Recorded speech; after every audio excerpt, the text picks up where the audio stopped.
میرے محترم سامعین، اعتکاف مسنون کے صحیح ہونے کے لیے مدرجہ ذیل چیزیں ضروری ہیں، لہٰذا ان چیزوں کا ہر معتکف کو اہتمام کرنا چاہیے۔ نمبر 1، مسلمان ہونا۔ نمبر 2، عاقل ہونا۔ نمبر 3، اعتکاف کی نیت کرنا۔ نمبر 4، مرد کا مسجد میں اعتکاف کرنا۔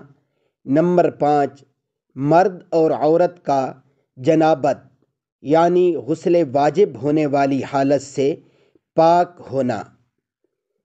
نمبر 6، عورت کا حیض و نفاس کی حالت میں نہ ہونا۔ نمبر 7، روزے سے ہونا۔